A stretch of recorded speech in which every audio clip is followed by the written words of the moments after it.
Moving out of home dominates much of the discussion when it comes to young people and money. It's often seen as a rite of passage into adulthood in Australian culture. This can put extreme pressure on young people to be able to afford the expensive life that is Sydney. However, there is another side of Sydney where a number of ethnic cultures encourage their children to stay at home until marriage, no matter their age. We're basically in, the Lebanese tradition, a lot of people would probably have the same sort of thing, but you don't really move out until you're married, or if you reach a certain age that is not like 20. So yeah, no way. 20-year-old law student Ramona Zugaib from Sydney Southwest comes from a traditional Lebanese family where it is custom to stay at home for as long as possible.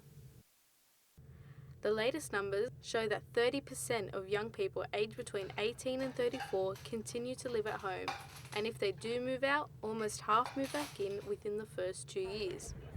But is it such a bad thing if you choose to stay at home? It does help because obviously you're not paying, your own rent or, all that sort of stuff.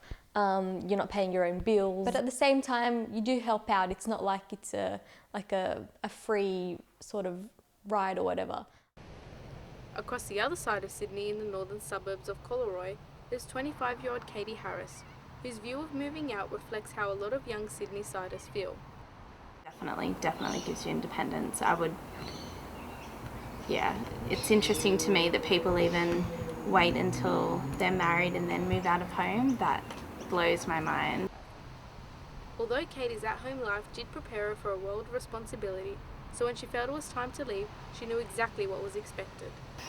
So I've always, since working at 14, paid something, so it wasn't as much of a shock when I moved out of home and then had to pay board as other people when move out of home and the rent is a shock. So I think the focus is because the parents of those young people who are young today, were able to move out when they were about 17 or a bit older themselves.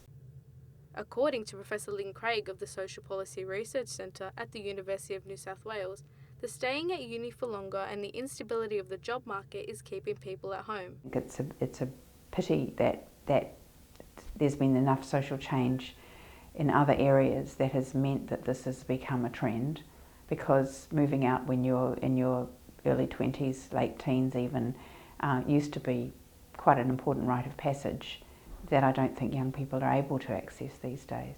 Although there can be financial benefits to moving out. A sense of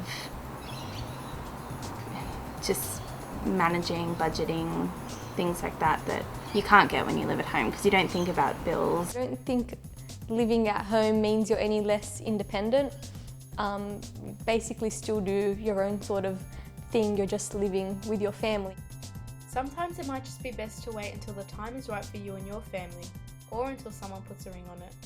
Alana Melvin, Loose Change, Sydney.